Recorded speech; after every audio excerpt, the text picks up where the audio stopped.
Well, thank you for tuning in. This is Matt Santos of The Mile High Show. You're listening to episode 170. This was recorded down at the Rhythm Room in Phoenix on Indian School. That is such a neat venue.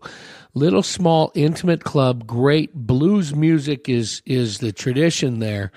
But they were playing host last night to Wes Williams of the Wes Williams Band, former guest of the show, friend of mine, and one of the hardest working touring musicians around, based out of New Orleans, Baton Rouge, and a transplant to Prescott, and then recently a transplant back to Baton Rouge, Louisiana.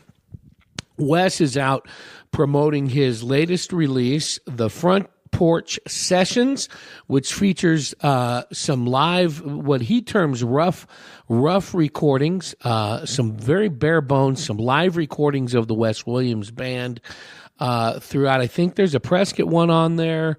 There is a Texas one, I think maybe in LA, and also some solo acoustic stuff of Wes by himself. I'm in my kitchen here. There's a kind of an echo. Anyway, Wes is touring solo now. He's on his way to the Boulder and Denver areas. Check out his Facebook page under Wes Williams. Just Google it there, or the Wes Williams Band page, and that is WWB for Wes Williams. It's Facebook.com/WWBNOLA, but just plug in the search there, Wes Williams Band, and that'll pop up. WWB for Wes Williams Band, and then NOLA for New Orleans. He's got some great clips on there. I tell you, one that really caught my eye, and it comes up in the course of our conversation, is a Molly Malone's in Hollywood, California, where he was playing a few days ago. And he does a solo acoustic cover of I Wish from Stevie Wonder. I'll say it, better than Stevie's version, I think. It's absolutely beautiful. Now, anyway, check out Wes. The intro music was... what was the title of it? I forget now. Downtown New Orleans, off of the Front Porch Sessions. And the outro, I'm going to play it in full because it's one of my favorite songs. It's one of my son's favorites. He loves singing along to it when I got it playing in the car. It is Tie-Dye, or Tie-Dye on Tuesdays, from Listen to Your Soul, the Wes Williams Band previous release. And he played that last night at the Rhythm Room, and it was great. He had some folks drop in, and one of the guys from Spofford came and sang. Angie Peterson, who I make sure I'm getting that right. Was it Angie Peterson? Patterson, excuse me. I am so sorry, Angela Patterson. She is from the Chino Prescott area, now living in Phoenix, has done some traveling through LA and everywhere else. She's a singer-songwriter, artist of all kinds. And I got a chance to meet with her a little bit last night and talk before the show. I'd really love to sit down with Angie and record a podcast. Really interesting gal, and what a voice! She jumped up and sang a couple of songs with Wes last night, and just powerful, man. I'm looking forward to hearing more of her work, and hopefully sitting down and talking with her on mic for a future podcast. Anyway, we talk a little bit about what happened to me last night. It's a shorter interview than most because I strapped Wes for time, unfortunately, because the plan was to sit down for about an hour or so before he took the stage at the Rhythm Room. And my plan was to get down to Phoenix about 6:15 or so, hang out for a little bit, plug in, and be all set for Wes. That did not happen. So our sponsor for today's show is Four Sons Convenience Store and Chevron Gas Station in Anthem, Arizona. We talk a little bit about what happened during the show, but I'll summarize it real quick. I'm an idiot, which is no surprise to anybody that's heard more than 5 minutes of any of my podcasts. I left down to go to Phoenix from the Chino area, loaded up all my gear in the van, and left and forgot my wallet in my other vehicle with my wife. So I get down there at about 5 minutes to 6.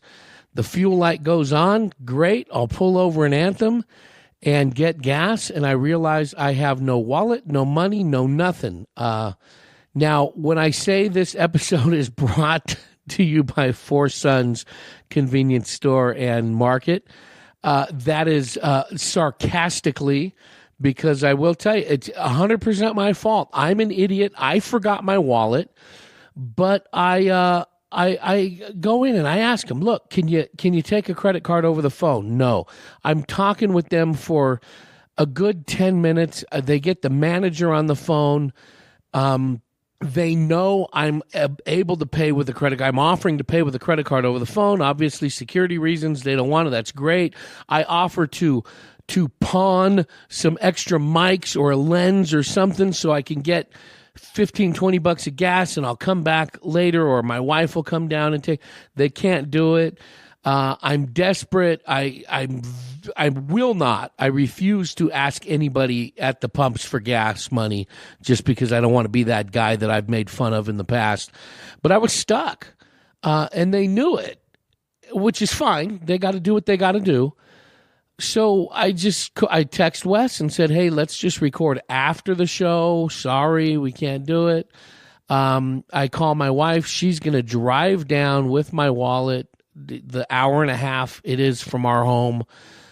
She loads up the car. She's going. Her and my son are on the way. And I call my buddy Matt Hinshaw just to vent a little bit. And his comment to me was, boy, I'm surprised they don't have like Google Pay at that gas station. And it clicked. Matt said that, and I run in. I go, hey, do you guys do Google Pay? And they go, oh, yeah, of course.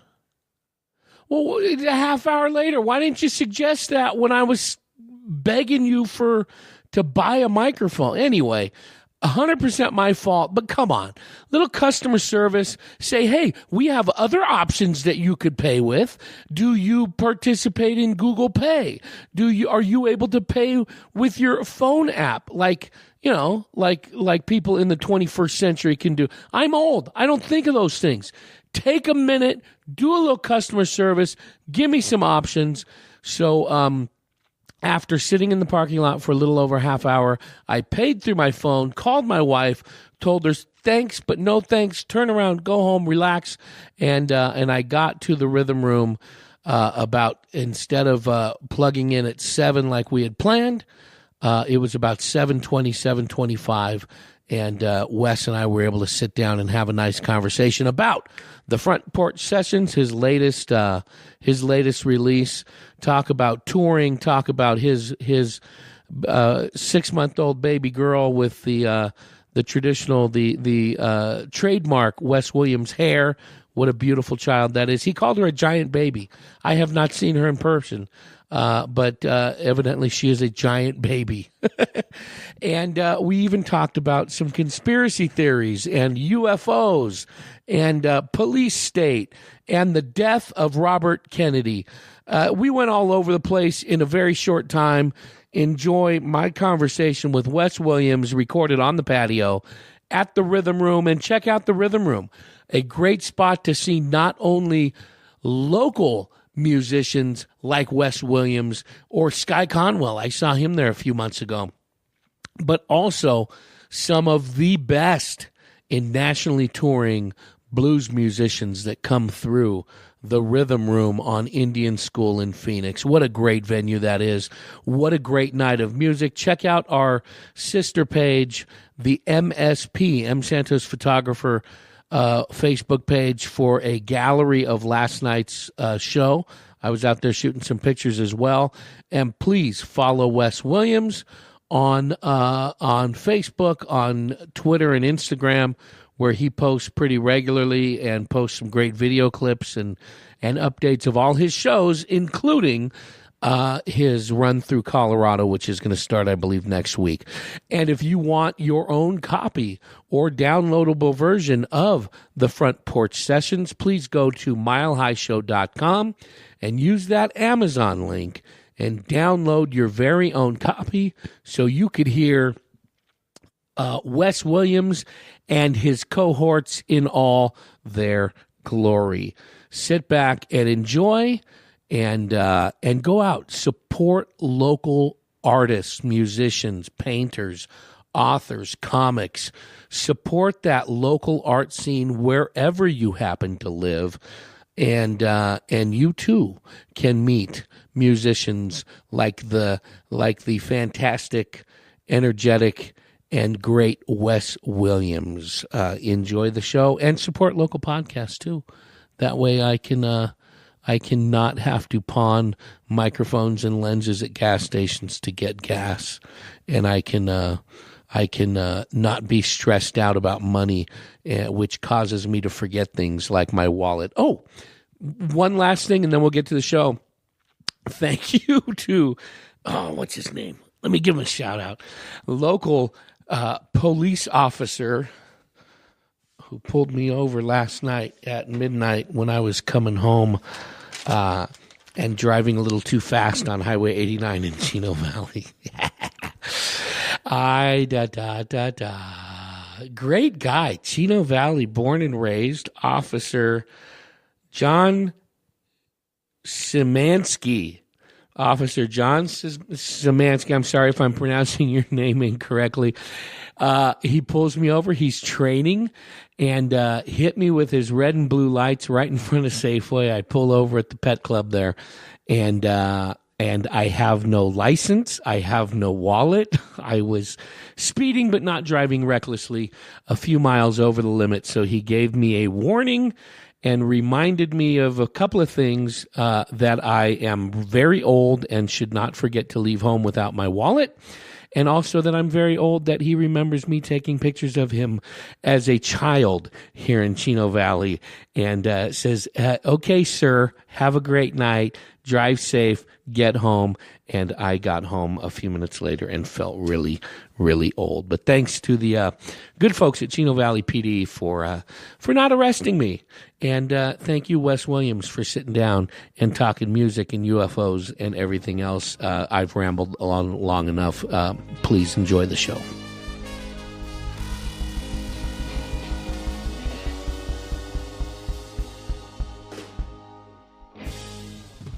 Scheduled for tomorrow in Prescott. That's getting pushed to May. Yeah, we pushed it back. What we're trying to do in Prescott is, well, first of all, it's good to see you. Thanks for having me on the show. Thank you for coming to the show. We're going to try to do Prescott Center for the Arts. Oh, nice. The solo show has been really exciting to me, and I've been really digging the vibe and how that feels, and it would just be such a beautiful little intimate theater. Now, are you in the main theater or in that black box? In the main theater, in the big slanted movie theater seats. Yeah, so we're gonna try to get that together, and the date unfortunately just didn't come together at the last minute. So. Gotcha. Yep, but Phoenix is a close second as far as being in Arizona, so I'm glad to be here, and been a lot of driving, and now it's worth it. It's a good show. So, sweet. Yeah. So tell me you've been pretty much on the road nonstop. Yep. And what are give me some of the highlights? What you've been doing since? Now, when did I see you last time? I saw you in Scottsdale. You came to the Rock Bar show, and that was early February. And then I've been playing a lot of stuff in South Louisiana and New Orleans, kind of sharpening my chops. I got a really good band put together down there that I'm going to bring around the country in June. And we've got some stuff out here, some stuff in Prescott and in Phoenix and Albuquerque and Vegas. And one of the cool things we're doing is, with that same configuration from New Orleans, is going to Long Beach, California, to play this rock clinic for teenage kids, high school kids that go to this rock camp, and learn about touring and professional, what it takes to be a professional musician. And the last day of the camp, they always have a touring band come in and do a clinic and then play a show for all the kids. So they invited us to do it this year, and so that'll be How much sweet. of that is don't let this happen to you? Right, stage. I know. Like whatever you do, pick a different profession. I tell you, my little guy, he's 8. And he's the last year and a half, he's been picking up that camera and loving it. And my wife looks at me, she goes, whatever you do, slap that out of his hand right now. I know, right? Don't let him follow your footsteps. And that's what we always talk about this. And you know how everybody always says, oh, you're living your dreams. It's like, yep, that's exactly right. I'm living my dreams. I'm 2 months behind with energy and with the rent and with everything 2 else. months, that's good, man. That's good. Well, if you stay within 2 months, you're good. Yeah. That's the trick. It's when you go in and the locks are changed. That's when it's bad. I know. When you keep that 2 months behind schedule balance with AT&T, they'll shut it off real quick. Now, is Louisiana pretty much going to be your home base now? Yeah, it happened like slowly but surely, and it's kind of still happening that we went and had a baby. Angela, the mother of my child, we had a baby out in Louisiana and thought we talked about this, that it would just be cool to have the baby out there and then come back. And, she ended up with a great job, and I've just gotten back into what I always do and traveling and stuff. And so far, we're just kind of... Now, whereabouts are they living, and where are you based out of now? So, what's the atmosphere like? Baton Rouge, Louisiana is 45 minutes north of New Orleans, or 45 minutes west of New Orleans, northwest. And it's like the capital of Louisiana, so it's a college town. It's gotten a lot bigger ever since Katrina, and it's where I grew up for the most part. That whole area, New Orleans, uptown. What's the population, Baton Rouge? Baton Rouge is like 500,000 people at the moment. So that's big. It was 250 for a while, and then Katrina happened, and it just doubled overnight really quick. So, but Baton Rouge is an awesome place to live, and obviously I'm still back here as much as I can possibly be. And everywhere, man, I'm following you and watching your posts and stuff, and it always seems to draw you back to Louisiana, but just watching how you're making the circuit. Right. Primarily solo stuff now? Is it easier or? Yeah, well, I'll definitely say that it's not going to just be primarily solo. It is easier. It's so much less pressure to not have to worry about arranging a band and paying a band and getting a band on the road.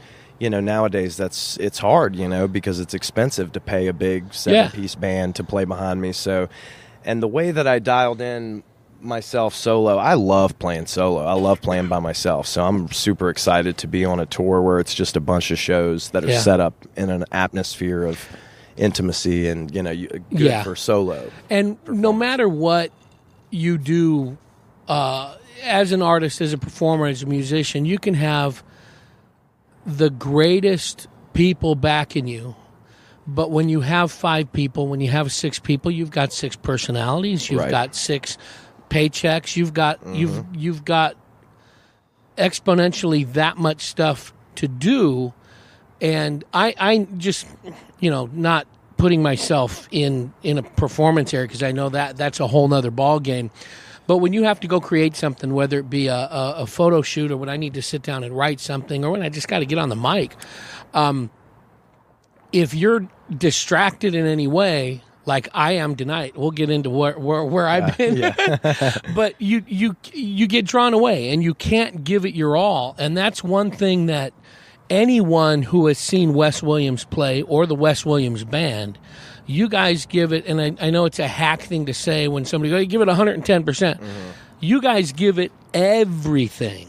When you come off stage, whether it's you doing solo or the Wes Williams band in whatever incarnation that is, it's visible that everything was left on that stage.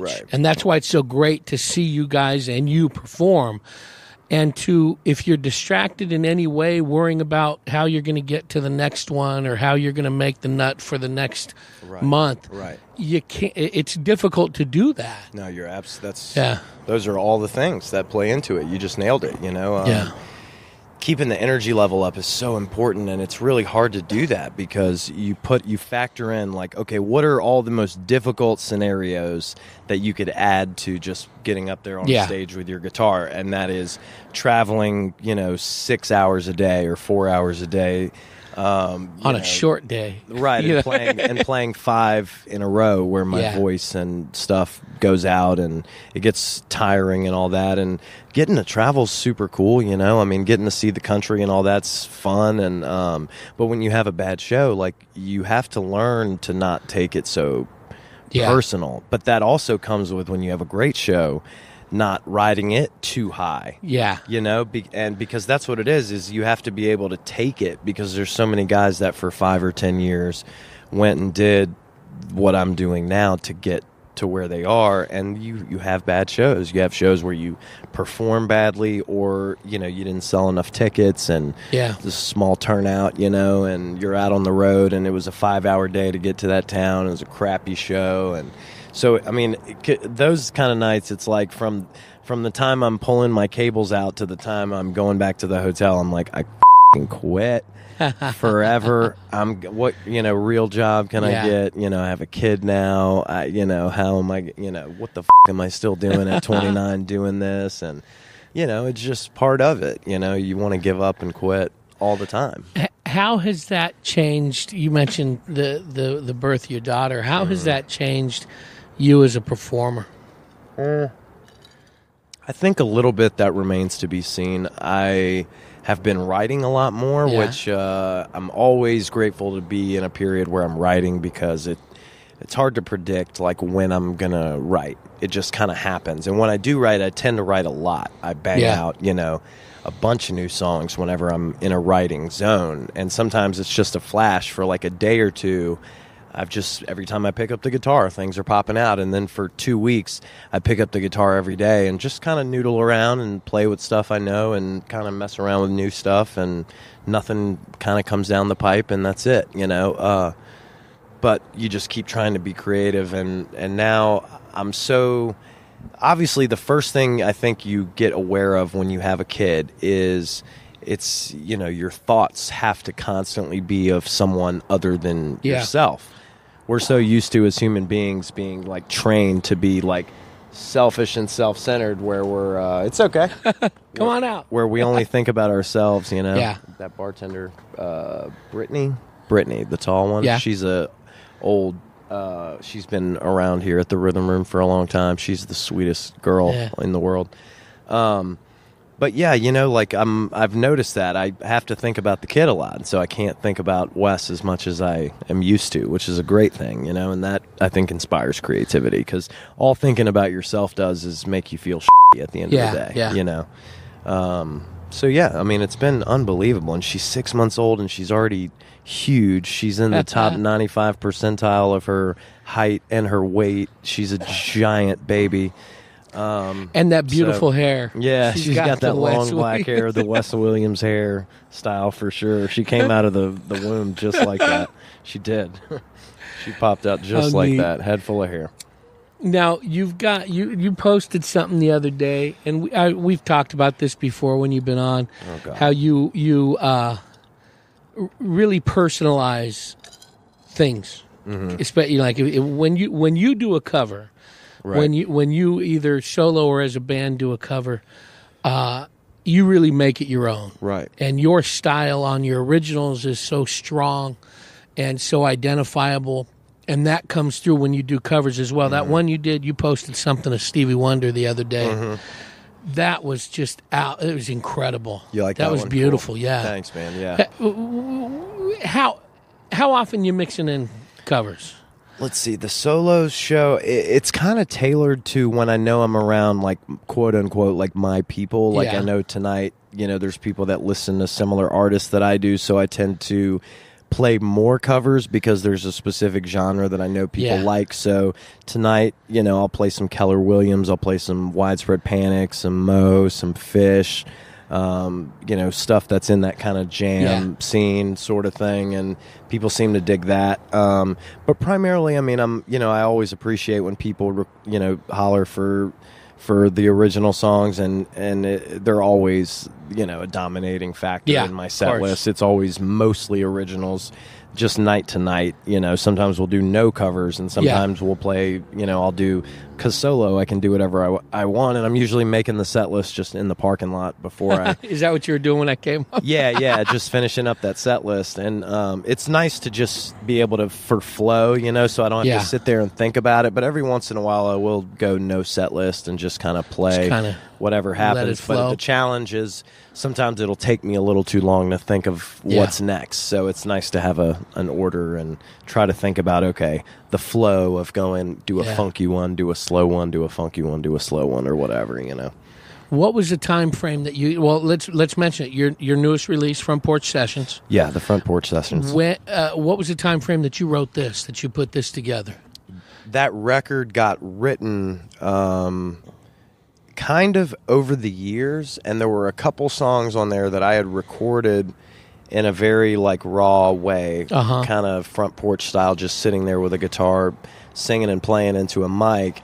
And they came out very authentically, a lot of acoustic songs on that album. And then a lot of all the full band stuff that's on that album is raw also, either from live performances or from different studio things we've done in different environments where it was a live performance.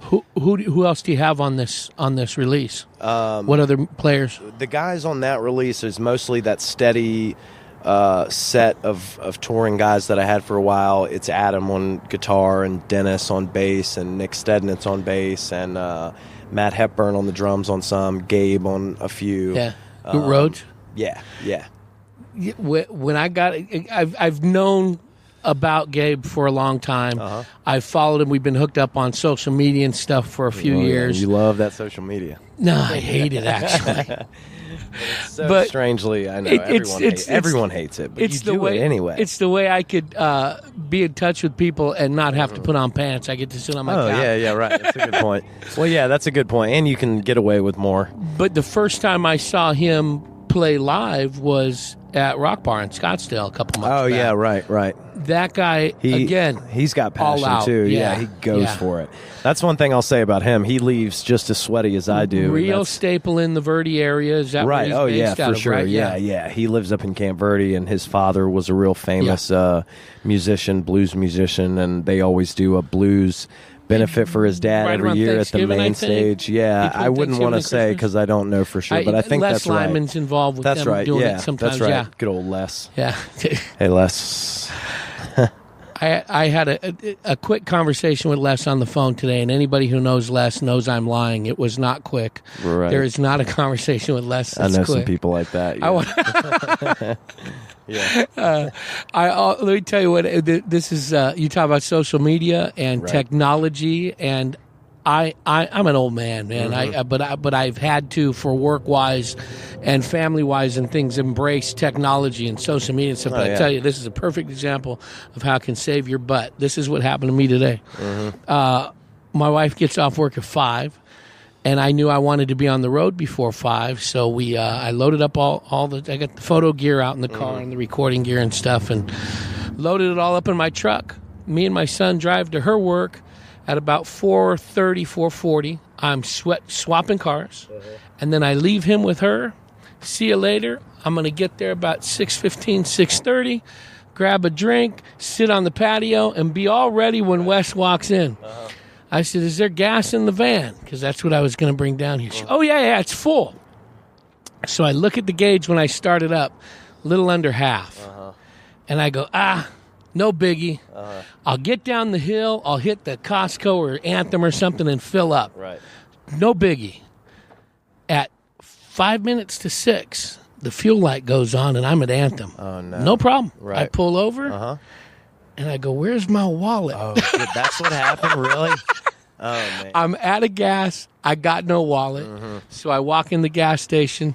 This episode of the Mile High Show is brought to you by Four Sons on Anthem. And I go, "Look, I got my wife on the phone," and I call her up. And this is take the credit card? Yeah, this is what she says. She goes, "Yeah, I saw it when I got in the car at 5. I just figured you left it on purpose." Get the out of here. All right. Why would I leave it on? I know. All right. Had you called me right then, I would have been in Prescott Valley. Right. We meet at the airport. Anyway, my fault. Right. 150% my fault. Mm-hmm. So I got her on the phone. I go, hey, can you take it over the phone? Right. No, we can't do it. Right. Anything. You could look me up on, you could Google my face. Google my name and my face pops up. Right. Now, let me call my manager. So a couple of phone calls. No, we can't do it. So I go, look, I shouldn't say this out in the past. I got $12,000 of camera equipment in the car. Mm-hmm. I got $2,000 worth of recording equipment. Mm-hmm. I got extra everything. Let me leave you a couple $100 mics for $20. Right. My wife will drive down here with the card, swap it out. Pay. Like a gas pond. Can't do it. Right. I am not going to ask somebody at the pump for money. I'm not going to do it. Right. So I said, anything we can do. No, can't do it. So I just, okay. I called my wife. I said, just meet me here. That's when I texted you. Okay. Let's record after. Right. No problem. Thank you for accommodating, which we didn't have to do. Then I called my buddy Matt Henshaw. I said, man, I'm an idiot. He goes, oh, you want me to drive down? I said, nah, Sandra's on her way. Right. And he goes, I can't believe they don't have Google Pay at that gas station. And I said, I didn't even ask. This is a half hour late. It's just 6:30. Right. So I run in. I got him on the phone. I said, do you guys do Google Pay? The lady looks at me. She goes, yeah, I don't know why I didn't think of that. So I gassed up. That's what I texted you. And that's how you did it? Yeah. Okay. So I called my wife. I said, don't even bother. Just go home. I filled dope, up. Actually. Yeah, I didn't even think about Technology that. is great, except old people. Old people's minds don't remember it until I'm sitting in the gas station. Well, at least you got out of it. For a half hour. Yeah, technology saved the day. There's a lesson there. Now, you're constantly on the road. Yeah. Anything pop in your head? What's been going on? Good, bad, ugly? Well, I try to stay positive and stuff like that when I'm because, dude, it's like 50-50 sometimes. You have a great show, you have a one, and I'm always happy to be in Phoenix because I know a lot of people and people have been really supportive and really cool with me here in Phoenix for a long time. So it's great to be here but it's cool because, with technology and Facebook and stuff like that, I go to different cities and every city you can type in like, who do I know in this city and be like, oh, wow, and connect with people that ordinarily when the would I ever be in Kansas City or something like that. So New Orleans was a big highlight.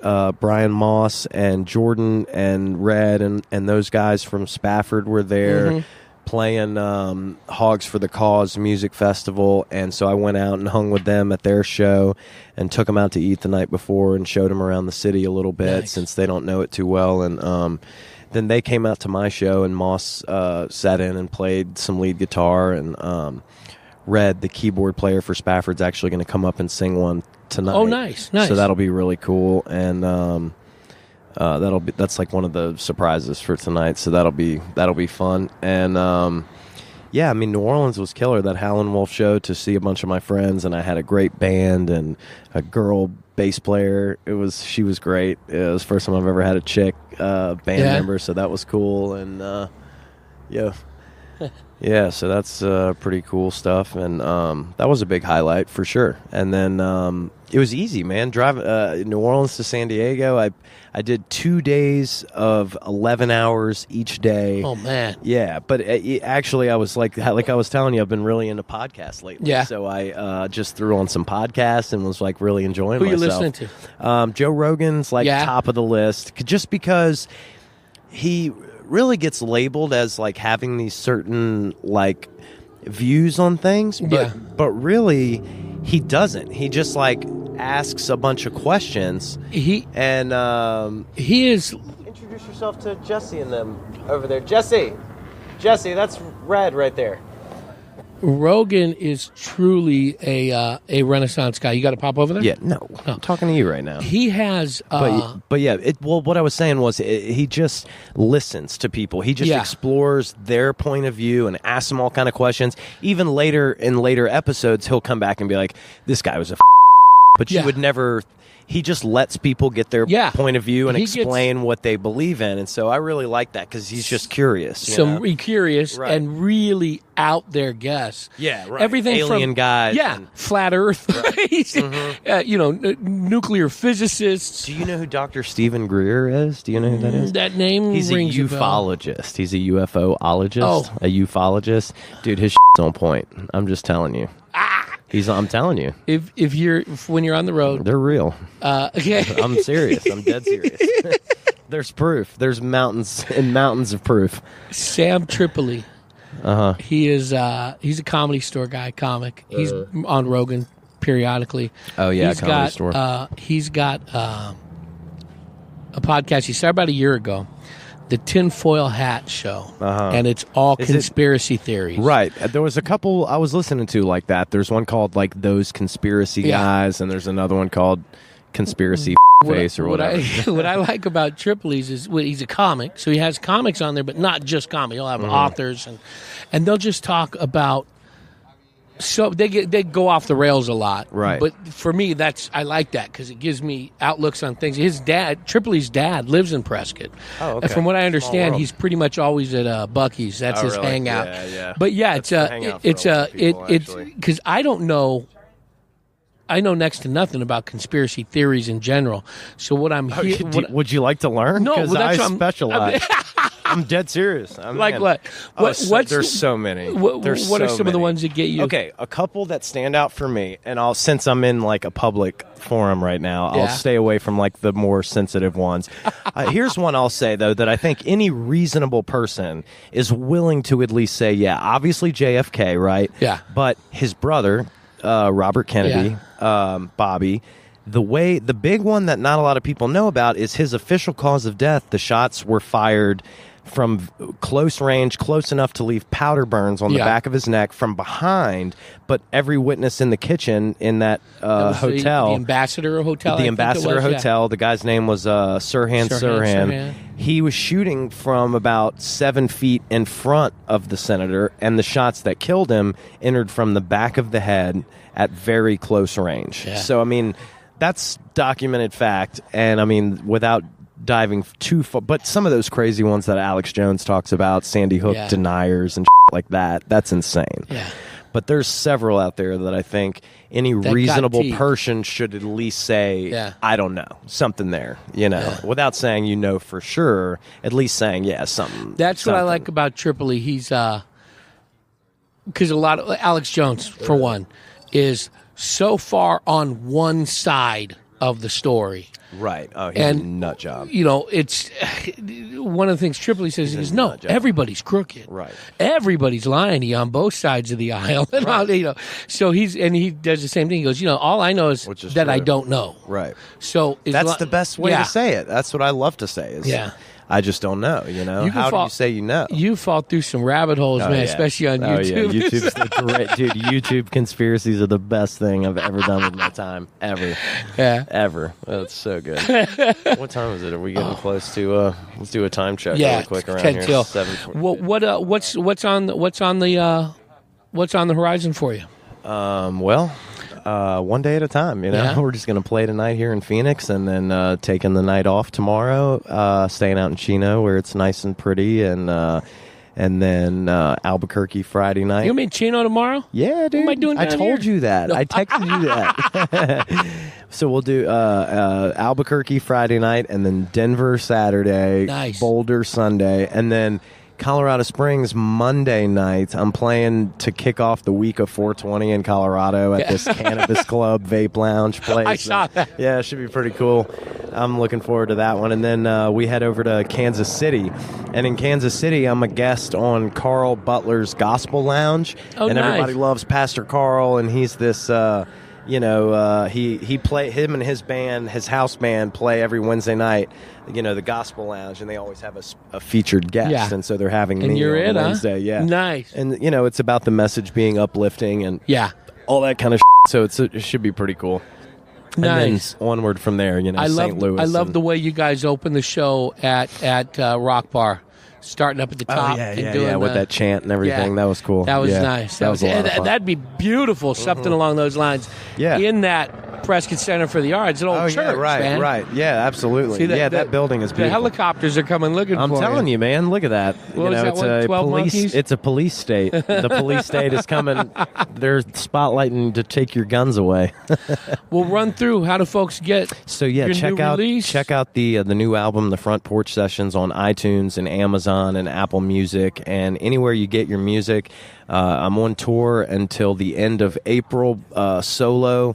I'll be all over the country. I got Colorado coming up this weekend, and then the Midwest and the Southeast. I'll be in Florida and North Carolina and Mobile, Alabama, and the tour dates and all the details are on Facebook.com/Wes Williams Band on the band page, or just Google Wes Williams Tour or anything like that, and it should be pretty easy to find if I'm coming to a city near you. Nice. And a little self promotion. You want to get that release on Amazon?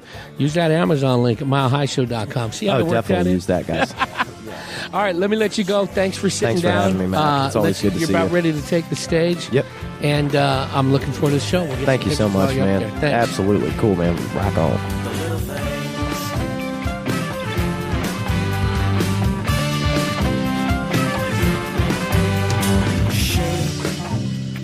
Strips without warning, and she looks beautiful in the morning. Knows every single word to every Grateful Dead song.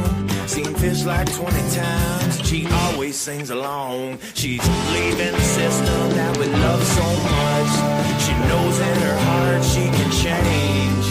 She's wearing tie-dye on Tuesdays. She's wearing it to work, while the other guys wear slacks and the other girls wear skirts. She's wearing no shoes underneath the desk, and the background on her computer is Bob Weir at his best. And everybody knows that change starts with the little things. With the little things. The little things.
Desperately normal life. She drinks coffee all day at work and has plans and designs to live her hopes and dreams. But her dreams are like her tax returns. She don't know what they mean. She's leaving the system that we love so much. She knows in her heart she can change. She's wearing tie-dye on a Tuesday. She's wearing it to work, while the other guys wear slacks and the other girls wear skirts. She's wearing no shoes underneath the desk, and the background on her computer is Bob Weir at his best. And everybody knows that change starts with the little things. With the little things. With the little things. The little things. It's all just a little thing.